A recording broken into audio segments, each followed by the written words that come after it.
The Human Cycle by Sri Aurobindo. Chapter 10. Aesthetic and Ethical Culture. Society is only an enlargement of the individual.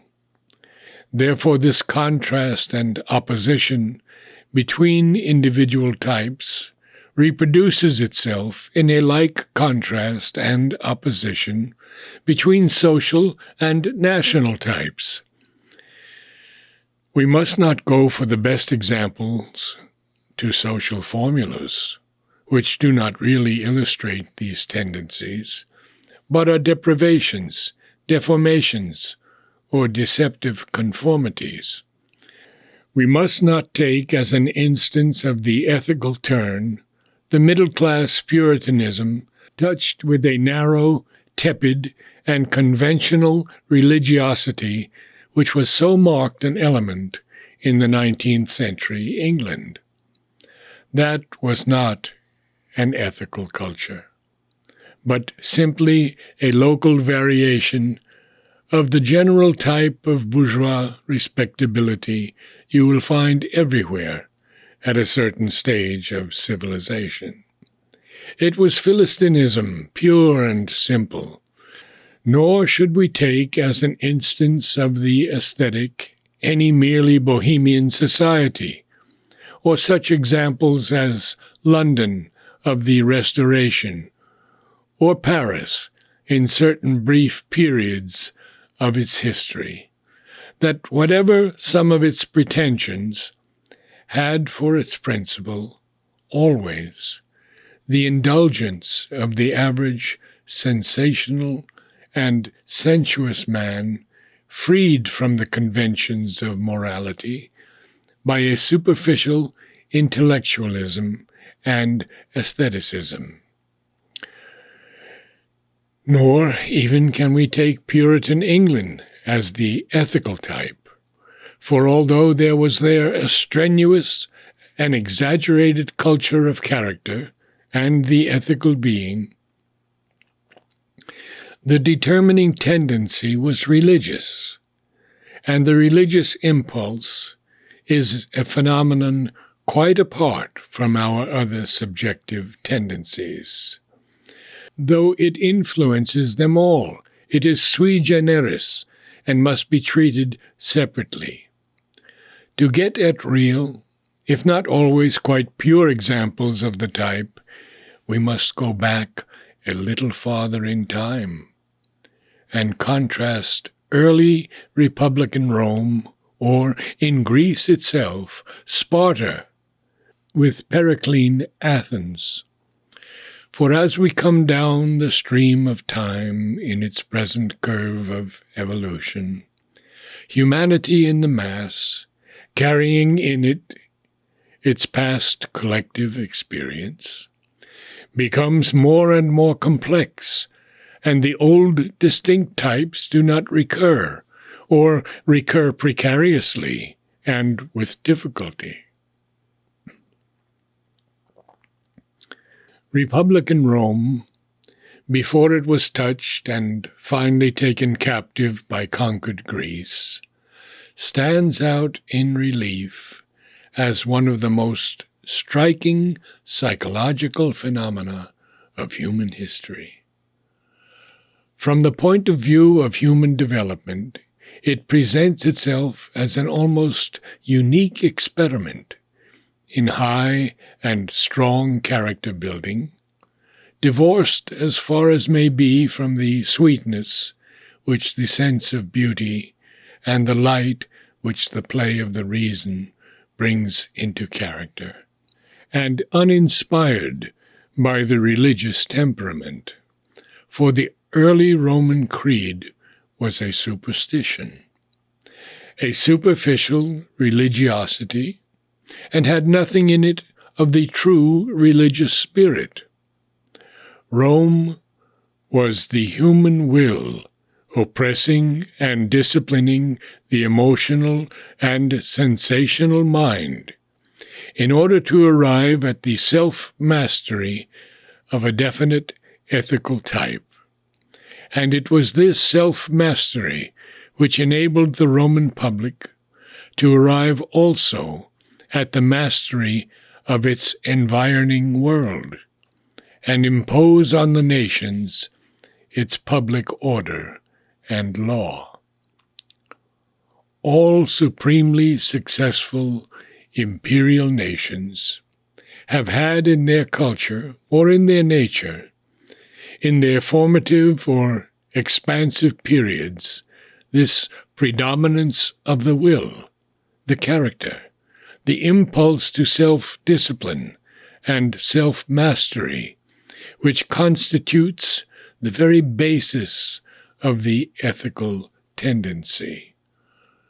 Rome and Sparta, like other ethical civilizations, had their considerable moral deficiencies, tolerated or deliberately encouraged customs and practices which we should call immoral, failed to develop the gentler and more delicate side of moral character. But this is of no essential importance. The ethical idea in man changes and enlarges its scope, but the kernel of the true ethical being remains always the same: will, character, self-discipline, self-mastery. Its limitations at once appear when we look back at its prominent examples. Early Rome and Sparta were barren of thought, art, poetry, literature, the larger mental life, all the amenity and pleasure of human existence. Their art of life excluded or discouraged the delight of living. They were distrustful, as the exclusively ethical man is always distrustful, of free and flexible thought and the aesthetic impulse.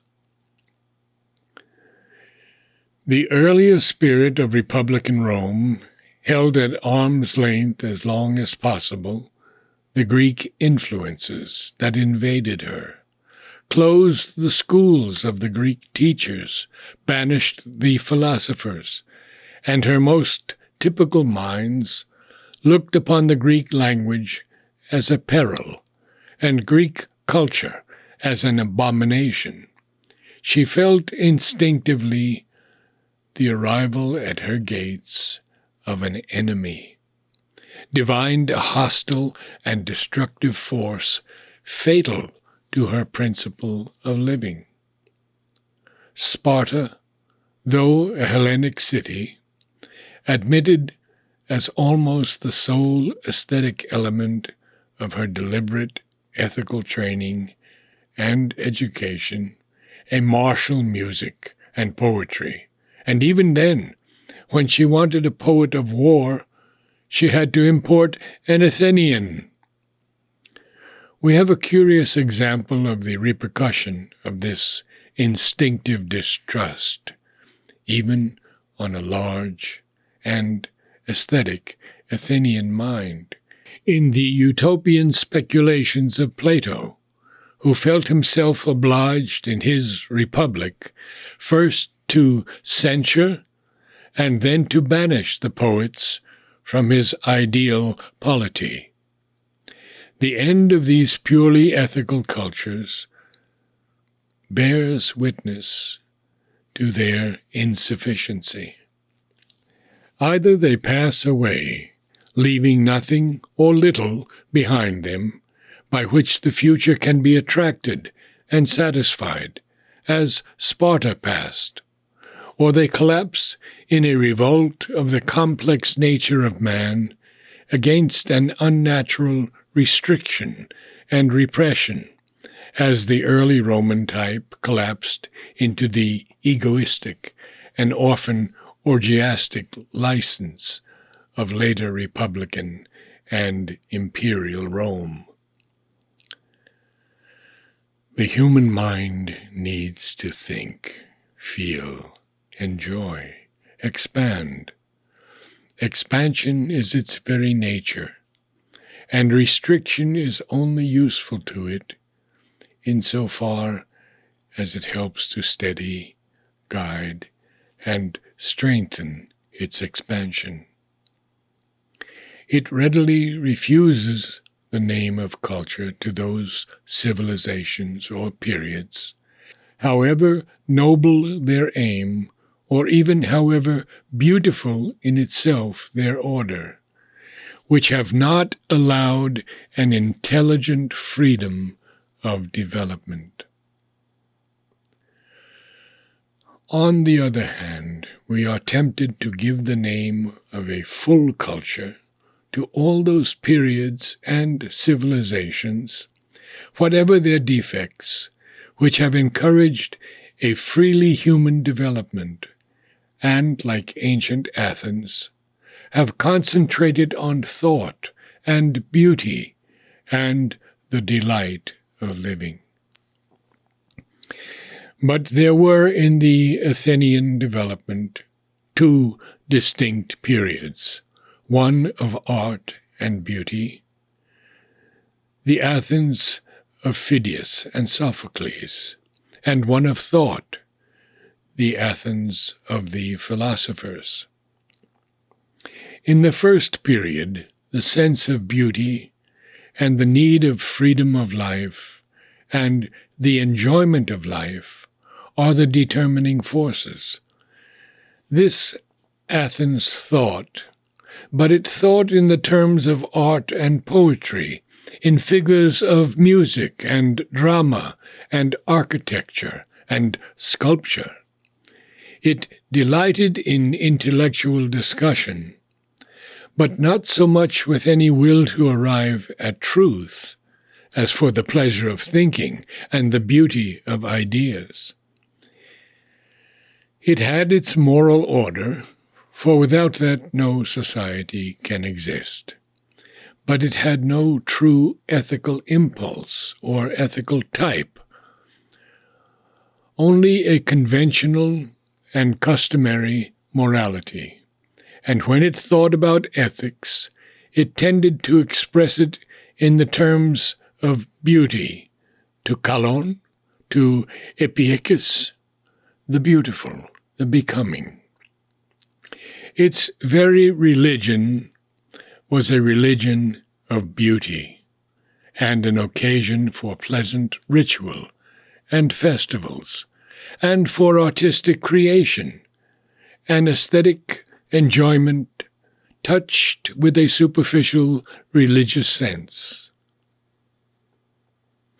But without character, without some kind of high or strong discipline, there is no enduring power of life. Athens exhausted its vitality within one wonderful century, which left it enervated, will-less, unable to exceed in the struggle of life, uncreative. It turned, indeed, for a time, precisely to that which had been lacking to it, the serious pursuit of truth and the evolution of systems of ethical self-discipline. But it could only think, it could not successfully practice. The later Hellenic mind and Athenian censure of culture gave to Rome the great Stoic system of ethical discipline, which saved her in the midst of the orgies of her first imperial century, but could not itself be stoical in its practice.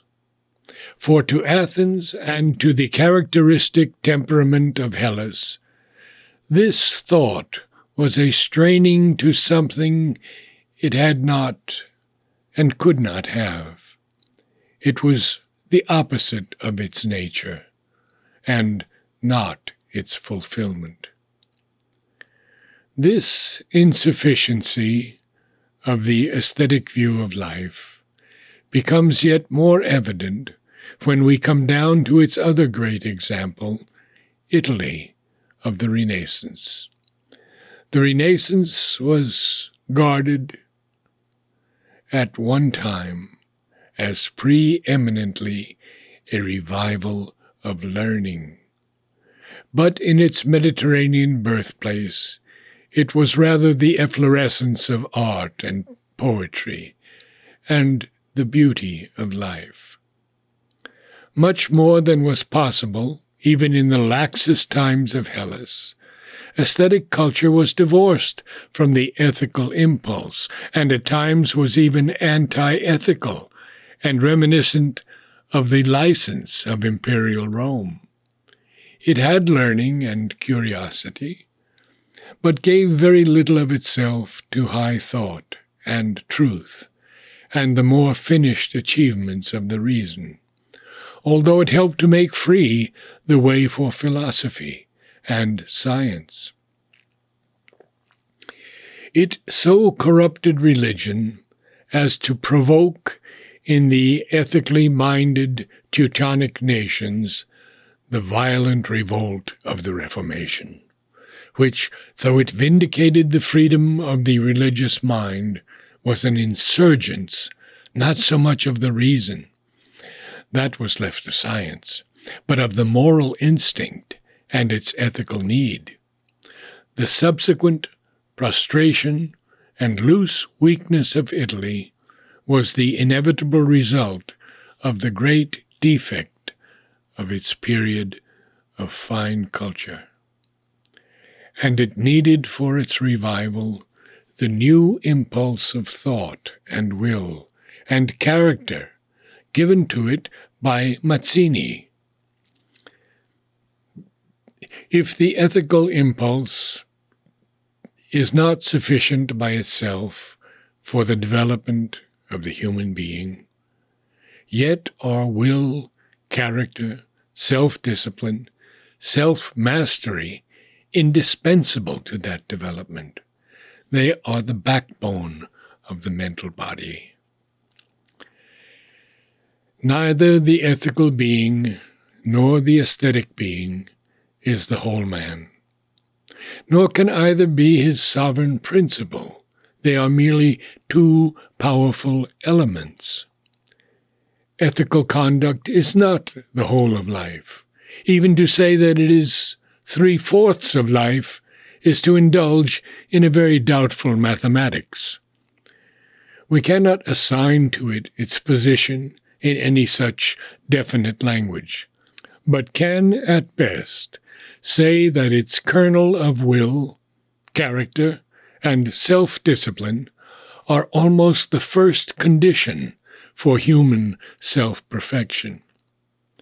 The aesthetic sense is equally indispensable, for without that, the self-perfection of the mental being cannot arrive at its object, which is on the mental plane the right and harmonious possession and enjoyment of the truth, power, beauty, and delight of human existence. But neither can be the highest principle of the human order. We can combine them. We can enlarge the sense of ethics by the sense of beauty and delight, and introduce into it, to correct its tendency of hardness and austerity, the element of gentleness, love, amenity, the hedonistic side of morals. We can steady, guide, and strengthen the delight of life by the introduction of the necessary will and austerity and self-discipline, which will give it endurance and purity. These two powers of our psychological being, which represent in us the essential principle of energy and the essential principle of delight. The Indian terms are more profound and expressive, tapas and ananda. And there's a footnote. Tapas is the energizing, conscious power of cosmic being by which the world is created, maintained, and governed. It includes all concepts of force, will, energy, power, everything dynamic and dynamizing. Ananda is the essential nature of bliss of the cosmic consciousness, and inactivity, its delight of self-creation and self-experience. The Indian terms are more profound and expressive, tapas and ananda, can be thus helped by each other, the one to a richer, the other to a greater self-expression. But that even this much reconciliation may come about, they must be taken up and enlightened by a higher principle, which must be capable of understanding and comprehending both equally, and of disengaging and combining disinterestedly their purposes and potentialities. That higher principle seems to be provided for us by the human faculty of reason and intelligent will. Our crowning capacity, it would seem to be, by right, the crowned sovereign of our nature.